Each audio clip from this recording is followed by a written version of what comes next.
सभी अपने स्थानों पर बैठ जाएंगे। स्वागत है आप सबका रवि कुमार मिनिस्ट्री में। जोर से परमेश्वर का स्वागत करेंगे। प्रभु यीशु मसीह का स्वागत करेंगे।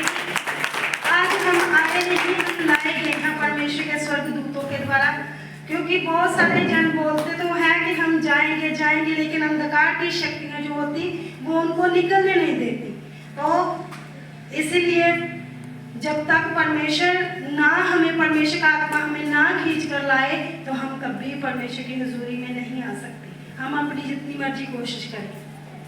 हालेलुया। तो परमेश्वर का वचन कहता है, मैं तुम्हें क्या करूंगा, यदि तू मेरी आज्ञाओं को मानेगा, मेरी विधियों के अनुसार चलेगा, तो मैं तुम्हें क्या श्रेष्ठ करूंगा। तो परमेश्वर का वचन कहता है कि हम पिछले संडे हमने सीखा था कि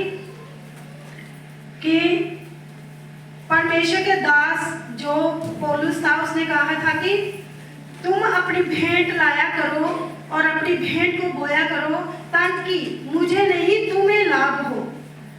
तो परमेश्वर का दास कहता है कि यदि हम अपनी बढ़ोतरी के लिए चाहते हैं कि हम बढ़े, परमेश्वर के वचन के अनुसार हम बढ़े, फाइनेंस में बढ़े, हमारी आत्मिक ग्रोथ हो, हम बाइबल में बढ़े, पढ़ने में बढ़े, हम उपवास रखने में बढ़े, हम प्रेयर में बढ़े, हमारा काम काज सेटल हो, तो हम सिर्फ एक काम कि अपनी वफादारी, अपनी ईमानदारी परमेश्वर को दिखाएं, तो परमेश्वर अपरंपार आशीष की वर्षा करता है। अपरंपार। हालेलुया। तो परमेश्वर का वचन कहता है कि यदि तू हर एक काम में चौकसी करे, हर एक बात में, हर एक काम में, तो मैं तेरे हाथों के कामों को क्या करूंगा, ब्लेस करांगा। जिस भी काम को तू हाथ लगाएगा वो ब्लेस होगा। अब हम एक उदाहरण को लेते हैं कि मैन ऑफ गॉड से हम प्रेयर कराते हैं, ले हैंड कराते हैं, तो उनके हाथ रखने के द्वारा क्यों हम ब्लेस हो जाते, क्यों हमें चंगाई मिलती, क्यों हम बीमारी से छुटकारा पा जाते, क्योंकि परमेश्वर ने हमें क्या हाथों के कामों में क्या किया है, ब्लेस किया। हालेलुया। तो हम नहीं कह सकते कि मैं कोई भी बीज लगाऊंगा तो वो उगेगा नहीं। होता है, कई बार होता है ऐसा कि मैंने बीज लगाया तो वो उगा नहीं। जैसे मान लो हम बीज लगाते, कई बार वो ऐसे ही दब जाता है, तो हम सोचते पता नहीं मेरे हाथों से, फिर बोलते हैं अपने हस्बैंड से या अपने भाई से या अपनी बहन से, हम कहते हैं तू लगाना ना, तेरे हाथ से शायद हो जाए। तो परमेश्वर का वचन कहता, मैं तू जिस भी काम में हाथ डालेगा, हाथ लगाएगा, मैं तुझे ब्लेस करूंगा। सिर्फ तूने क्या करना है, चौकसी के साथ। चौकसी के साथ मतलब पिछले संडे भी हमने पढ़ा था कि जो भाई लोग होते हैं वो छोटी छोटी बात करने के साथ साथ क्या करते हैं, गाली लगा देते हैं। तो मुंह की चौकसी सबसे जरूरी है हमारे लिए। यदि हम चाहते हैं कि हम स्वर्ग राज्य में परमेश्वर के साथ उसके सिंहासन के सामने हम बैठे, तो परमेश्वर का वचन कहता है तुम सबसे पहले अपने जीभ की चौकसी करो। हालेलुया। तो जैसे अगर हम पढ़े याकूब की पत्री में पढ़े, तो जीभ एक ऐसा अंग है कि वो हमारे शरीर को खत्म भी कर सकती है और हमारे जीवन को बहाल भी कर सकती है। तो कहावत भी है कि एक चौकते 100 सुख। इसलिए परमेश्वर का वचन हमें सिखाता है कि चौकसी के साथ कोई भी काम करना है, कोई भी, चाहे तुम्हें प्रेयर करनी हो, चाहे तुम्हें बाइबल पढ़नी हो, चाहे तुम्हें उपवास करना हो, चाहे तूने बीज बोना हो, चाहे तूने चर्च में जाना हो, चाहे तूने कोई भी काम करना हो, चौकसी के साथ। अगर बिजनेस ही लगा लो, अगर बिजनेस में थोड़ी सी मिस्टेक हो जाए, थोड़ी सी चौकसी से हम चूक जाए, तो सारा बिजनेस लो हो जाता है। होता है ना, ऐसा होता है। तो यदि हम चौकसी के साथ सारे नियमों को पूरा करते हैं, तो हमारा बिजनेस बढ़ता बढ़ता बढ़ता बढ़ता जाता है। वो कैसे, यदि हम नियम के अनुसार काम करते हैं, आज्ञा के अनुसार काम करते हैं, तो परमेश्वर कहता है मैं तुम्हें उसी में ब्लेस करूंगा। हालेलुया। तो परमेश्वर का वचन हम व्यवस्था विवरण पढ़ेंगे, 28 अध्याय, उसका हम 8 वचन पढ़ेंगे।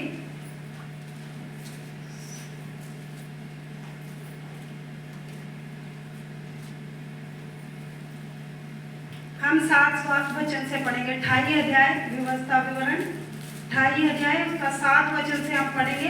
पहले वचन में ही लिखा है कि यदि तू अपने परमेश्वर यहोवा की सब आज्ञाएं जो मैं आज तुझे सुनाता हूँ चौकसी से पूरा करने को चित्त लगाकर उसकी सुने तो वह तुझे पृथ्वी की सब जातियों में श्रेष्ठ करेगा। आमीन। पहले वचन में ही ये लिखा हुआ है कि यदि तू मन लगा के चित्त लगा के सारी विधियों को क्या करे, पूरा करे। हमारा चर्चा नाम एक परमेश्वर की हुजूरी में एक नियम है, एक आज्ञा है। यदि हम नहीं आते, जहाँ हम टाल देते हैं कि नहीं अगले संडे देखेंगे, अगले संडे देखेंगे, ये भी हम एक आज्ञा को तोड़ते हैं। यदि हमें बताया गया कि हमने सुबह भी प्रेयर करनी है, शाम को भी प्रेयर करनी है, अगर टाइम मिले तो हमने दोपहर को भी प्रेयर करनी है, तो ये आज्ञा है। तो यदि हम नहीं करते तो हम अपने ही जीवन में नुकसान का कारण होते हैं। तो परमेश्वर का वचन कहता है कि मैं तुम्हारे मन के मनोरथों को पूरा करूंगा। कैसे करूंगा? जब तुम नियमों को पूरा करेगा। अगर हम कुरनेलियस को देखेंगे तो कुरनेलियस जो था वो एक नौकरी करने वाला था, वो सरकारी जॉब करने वाला था, लेकिन वो परमेश्वर के भय में रहता था, उससे डरता था, उसके वचनों को पूरा करता था। और उसको नहीं पता था कि प्रभु यीशु मसीह के सुसमाचार के बारे में, लेकिन सुना था, वो भय मांगता था। तो जब उसने भेंटे जो उसने प्रेयर से की थी, सब कुछ उसकी कबूल तभी हुई। श्रेष्ठ वो था पहले, लेकिन वो प्रभु यीशु मसीह ने जो सुसमाचार पतरस के द्वारा देना था और उसको बैप्टिज्म देना था, उसके बाद जो सारी जो उसकी प्रेयर, उसके दान, उसके दशमांश सारे कबूल हुए। अगर आज हमारे जीवन में कोई अगुआ नहीं है तो हम अनाथ हैं। हम नहीं कह सकते कि मैं क्या हूँ, ब्लेस हूँ। हमारे जीवन में एक आत्मिक अगुआ होना बहुत जरूरी है, तो फिर ही हमारी लाइफ में हम सारी आज्ञाओं को पूरा कर पाते हैं। अगर अभी हमने बहुत सारे ऐसे लोग देखे हैं, ऐसे लोगों से मिलना होता है, उठना बैठना होता है, तो उनको पता ही नहीं होता कि नियम क्या क्या है। कई तो पढ़े होते हैं, पढ़ा जरूर होता है, लेकिन उनको नहीं मालूम कि कैसे हमने उनको पूरा करना है। प्रेयर करते हैं और उठकर लड़ाई करने लग जाते हैं। प्रेयर करते हैं, गुस्सा, नाराजगी, विरोध, गुस्सा करने लग जाते हैं, ईर्ष्या करने लग जाते हैं। तो नियम का मतलब कि हमें प्रभु के वचन में रह के सारे कामों को करना है। तो प्रभु ने सबोपदेशक में भी लिखा है कि तू सुबह बो, शाम को बो, पता नहीं तेरा कौन सा बीज क्या होगा, उग जाएगा। पता नहीं कौन सा बीज तेरे लिए बहुत सारी फसल को लेकर आ जाएगा। तो परमेश्वर के वचन में जो लिखा है कि मुझे श्रेष्ठ बनना है, जैसे परमेश्वर ने दाऊद को श्रेष्ठ किया, अब्राहम को श्रेष्ठ किया, सुलेमान को बुद्धिमान बनाकर श्रेष्ठ किया, वैसे ही हम भी प्रभु में चलकर, उसके वचनों के अनुसार चलकर हम अपने आप को श्रेष्ठ कर सकते हैं। गवाही के द्वारा, हमारी गवाही के द्वारा क्या सब लोग प्रभावित होते हैं और हम श्रेष्ठ गिने जाते हैं। हालेलुया। तो श्रेष्ठ होने का मतलब मैं सबसे रिच, जो कह सकते अमीर व्यक्ति परमेश्वर बनाता। अब्राहम को पहले अमीर किया, उसके बाद उसको बेटा दिया। तो उसको यही प्रभु ने बोला कि तू सिद्ध होता जा, तू सिद्ध होता जा, तू अपने आप को परफेक्ट बनाता जा। तो वो कब तक परफेक्ट होता गया? 100 साल की उम्र तक। तो 90 साल की उम्र तक उसको बेटा मिला। वो इतना अमीर हो गया, इतने दास दासियां उसके पास, इतना धन संपत्ति, सोना चांदी उसके पास था कि वो श्रेष्ठ कहलाता है, वो विश्वासियों का पिता भी कहलाता है। तो यदि हम उसके विश्वास को देखें, उसने सोचा होगा जब परमेश्वर ने उससे वायदा किया कि मैं तुम्हें रेत के तिनकों के समान तेरी संतान को बढ़ाऊंगा, तो उसके बाद वो सिद्ध होता जा। क्यों बोला परमेश्वर ने? इसीलिए बोला क्योंकि शायद वो थोड़ा भटक गया। भटक इसलिए गया कि उसने सोचा होगा प्रभु ने बोल दिया, परमेश्वर ने बोल दिया, बल्ले बल्ले अब तो हम 2-3 बच्चे करेंगे, जहाँ ऐसे करेंगे तो हमारे बच्चे इतने होंगे, हद से ज्यादा। तो परमेश्वर दिल को जानता है, परमेश्वर क्या मन को जांचने वाला है। तो परमेश्वर ने मन से ही उसको जांचा, तो परमेश्वर ने क्या किया, उसको यही बोला तू सिद्ध होता जा। तो आज हमारे मनों में भी ऐसी बातें आती है कि पता नहीं कब ऐसा होगा, पता नहीं कब ऐसा होगा, मन में ख्याल आते हैं। लेकिन परमेश्वर कहता जितने भी तेरे मन के मनोरथ हैं, जितने भी आशे तूने लगाई है, परमेश्वर कहता मैं उन सभी को क्या करूंगा, पूरा करूंगा। तो पूरा तब भी होगा यदि हम नियम के अनुसार उसकी आज्ञाओं को मानते हुए चलते हैं। तो हम 7 बजे में पढ़ेंगे, यहोवा ऐसा करेगा कि तेरे, अगर हम इस पूरे अध्याय को पढ़ेंगे तो परमेश्वर ने कहा तू धन्य है खेत में जाते हुए, धन्य है तू खेत से आते समय, धन्य है तू बाहर जाते समय, धन्य है तू घर में आते समय, धन्य हो तेरी कटौती, धन्य हो तेरी टोकरी। ये सब बातें परमेश्वर ने इस अध्याय में लिखी है। यदि हम इस अध्याय को पढ़ते हुए उसके वचनों को पूरा करते हैं तो परमेश्वर कहता मैं तेरे सारे कामों में, क्योंकि मैं भला करने वाला परमेश्वर, मैं भला ही करूंगा, तेरे लिए बेस्ट ही करूंगा। अगर आज हम सोचते हैं कि हम बेस्ट कोई चीज खाएं तो क्या हो सकती, मटर पनीर हो सकता है। तो अगर बेस्ट से बेस्ट चीज खानी है तो परमेश्वर हर समय हमें बेस्ट से बेस्ट ही देता है। आमीन। कभी नहीं होता ऐसा कि हमने जो मांगा हो परमेश्वर ने पूरा नहीं किया, चाहे फाइनेंस हो चाहे ना हो, परमेश्वर ब्लेस करता है। हालेलुया। तो आगे 7 वचन को हमने पढ़ेंगे हम। यहोवा ऐसा करेगा कि तेरे शत्रु जो तुझ पर चढ़ाई करेंगे वो तुझसे हार जाएंगे, वो एक मार्ग से तुझ पर चढ़ाई करेंगे परंतु तेरे सामने से 7 मार्ग से होकर भाग जाएंगे। आमीन। चाहे अंधकार की शक्तियां लगाने वाला व्यक्ति जो हमारा पड़ोसी हो, कोई भी हो, वो हम पर जितने मर्जी तीरों को चलाए, जितना मर्जी हम पर विरोध करे, क्रोध करे, गुस्सा करे, हर समय हमारे लिए प्रॉब्लम खड़ी करे, तो वहां पर लिखा है कि, यहाँ पर लिखा है कि एक मार्ग से वो आएंगे तो 7 मार्ग से क्या हो भाग जाएंगे। यदि मेरा भरोसा प्रभु पर है तो, यदि मैं परमेश्वर के नियम के अनुसार चल रहा हूं तो ऐसे नहीं। तो आगे 8 वचन में लिखा तेरे खेतों पर और जितने कामों में तू हाथ लगाएगा उन सबों पर यहोवा आशीष देगा। इसलिए जो देश तेरा परमेश्वर तुझे देता है उसमें वह तुझे आशीष देगा। आमीन। तो परमेश्वर ने यह वायदा किया है कि यदि तू काम को हाथ भी लगाएगा तो मैं तेरे कामों को क्या करूंगा, ब्लेस करूंगा। यहाँ पर बहुत सारे भाइयों ने प्रेयर भी कराई कि मैं बिजनेस करूं, काम करूं, जॉब करूं, लेकिन कहने का मतलब उनके जीवन में परमेश्वर का वचन नहीं था, परमेश्वर का भय नहीं था। तो परमेश्वर तब भी परफेक्ट बंदे को ही काम देता है जो जोग हो, क्योंकि वचन में लिखा है, अगर हम सुसमाचारों में पढ़े तो वहां पर लिखा है जो योग्य होगा तो उसके ऊपर कल्याण ठहरेगा, नहीं तो नहीं ठहरेगा। तो अभी हम जब सजानपुर में चर्च लगाते हैं वहां पर भी प्रेयर, ऐसी सेम प्रेयर की गई कि जो नौजवान भाई बहन है वो उनके काम काज के रास्ते खुले। तो 2 भाइयों के लिए प्रोफेसी हुई थी, तो वो दोनों भाइयों को मतलब जॉब, ऐसी जॉब मिली, इकट्ठा जॉब मिली। तो परमेश्वर ने, क्योंकि वो जॉब थे, वो सेवा भी कर रहे थे, तो प्रभु से डर भी रहे थे, प्रभु की मतलब प्रेजेंस में, उसके अनुग्रह में हमेशा चलते थे। तो कल शाम को भी परमेश्वर का दास वहां पर चर्च लगा के आया, तो वहां पर कल 15 से 20 लोग इकट्ठा हो गए थे।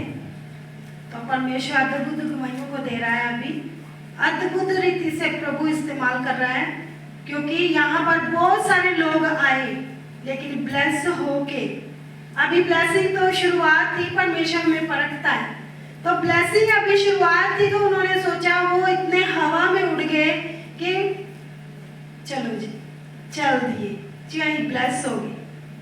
तो बहुत सारे ऐसे नौजवान भाई जिनके लिए ये प्रेयर होती थी कि आप रिसीव करो और उसके अनुसार भी चलो।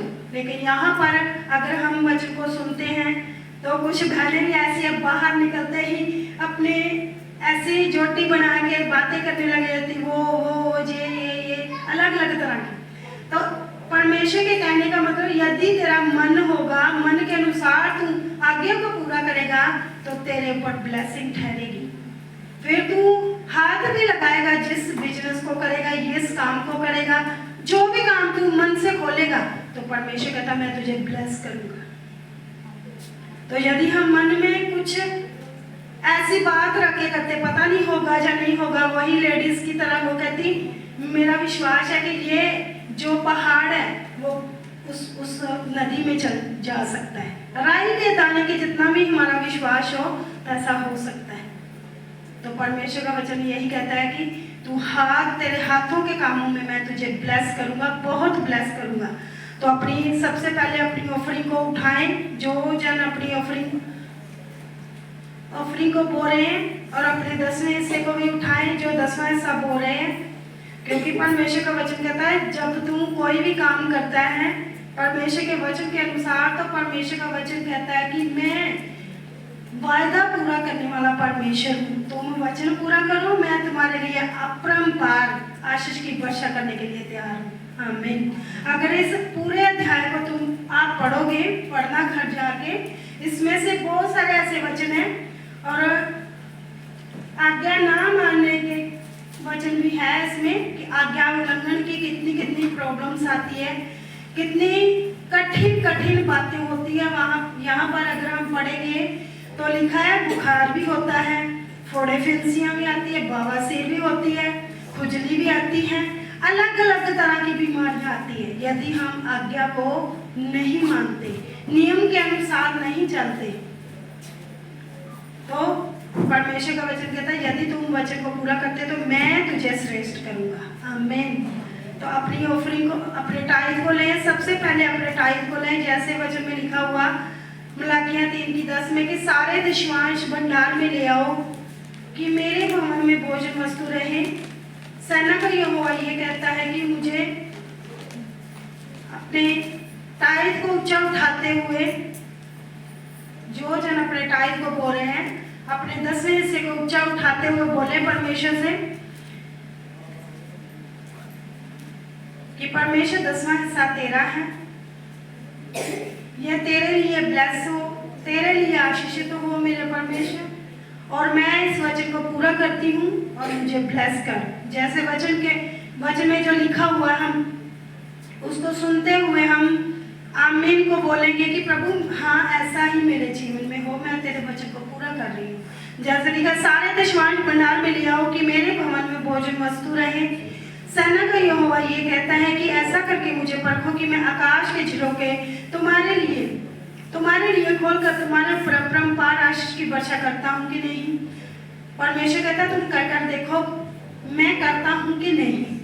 यदि आज तक आपने अपने 10वें हिस्से को नहीं बोया, आज से निर्णय करें, शुरू करें कि परमेश्वर मैं अपने 10वें हिस्से को, अपनी कमाई के 10वें हिस्से को बोता हूँ, जब बोती हूँ प्रभु मेरे लिए आकाश के झरोखे खुल जाए, यीशु के नाम में आमीन। आगे लिखा 11 वचन में मैं तुम्हारे लिए नाश करने वाले को ऐसा भूलूंगा कि वह तुम्हारी भूमि की उपज नष्ट ना करेगा और तुम्हारी दाख लताओं के फल कच्चे ना गिरेंगे। सेनाओं के यहोवा का यही वचन है। परमेश्वर कहता मुझे एक ही जगह परमेश्वर ने बोला मैं तुम्हारे लिए नाश करने वाले को ऐसा दूर करूंगा, ऐसा उसको मैं पीछे करूंगा कि वो तुम्हारी जिंदगी में, आपकी लाइफ में कभी भी एंटर नहीं होगा। वो तब भी होगा जब हम इस वचन को अपने 10वें हिस्से को बोलते हैं। तो सभी जन अपनी ऑफरिंग को भी ऊंचा उठा के बोले परमेश्वर मैं तेरे भवन में प्रभु खाली हाथ नहीं आई, प्रभु मैं भरे हुए हाथों में आई हूँ मेरे परमेश्वर, मैं भरे हुए हाथों में से जाऊंगी मेरे परमेश्वर, मैं से वापस नहीं जाऊंगी। यदि मैं दुखी आई हूँ, परेशान आई हूँ, टेंशन में आई हूँ, चिंता में आई हूँ, प्रभु मैं ब्लेस होके जाऊंगी, क्योंकि प्रभु का वचन कहता है तू वो मैं तुझे 30 गुना नहीं, 60 गुना नहीं, पूरा 100 गुना ब्लेस करूंगा। यदि तू दिल से बोलता है, जो थोड़ा बोता है वो थोड़ा काटेगा, जो बहुत बोता है वो बहुत काटेगा। परमेश्वर का वचन कहता है फिर भी आप दुखी मत होना, जब जो थोड़ा बोले वो दुखी मत होना, जो बहुत बोले वो भी खुश ना हो, क्योंकि परमेश्वर दोनों से सेम प्रेम करता है। परमेश्वर ने कहा सिर्फ तुम दिल से खुशी के साथ बोना, कुड़कुड़ाते हुए नहीं, जहाँ ये सोच के नहीं, दबा के नहीं कि मैं परमेश्वर के भवन में बोल रही हूँ, दुखी होके नहीं, खुश होके। तो परमेश्वर का वचन कहता है कि 100 गुना तुम ब्लेस होगे, 100 गुना। यीशु मसीह के सामर्थ्य नाम से मांगते हैं, आमीन। प्रभु जितने भी टाइट बोले, जितने भी पिता भेंटों को बोले, मेरे परमेश्वर सभी की भेंटों को ग्रहण करे, जैसे तेरे वचन में लिखा है कि जो वचन पूरा करता है मैं अपने वायदे को उसके ऊपर पूरा करता हूँ। प्रभु इन्होंने तेरे वचन को पूरा किया, इनके ऊपर तेरे वचन के अनुसार वो ब्लेसिंग आए मेरे परमेश्वर, इनके काम काज के रास्ते खुले, इनकी कमी घटियाँ खत्म हो, इनके रास्ते खुल जाएं, इनकी बढ़ोतरी हो मेरे परमेश्वर। ये धन्य हो खेत में आते और धन्य हो खेत में जाते समय, धन्य हो खेत से आते समय, धन्य हो इनकी कटौती, धन्य हो इनकी टोकरी, सब चीजें इनकी धन्य हो मेरे परमेश्वर। तेरा धन्यवाद, धन्यवाद मेरे परमेश्वर। जब पिता ये दान जे ऑफरिंग जो टाइट है जे तेरे काम के लिए लगे, तो मेरे परमेश्वर आप इन्हें याद करना और इन्हें पे बैक करना मेरे परमेश्वर, इन्हें वापस ब्लेस करना मेरे परमेश्वर। तेरा धन्यवाद, धन्यवाद मेरे परमेश्वर, धन्यवाद। धन्यवाद के साथ प्रार्थना यीशु के नाम में, आमीन।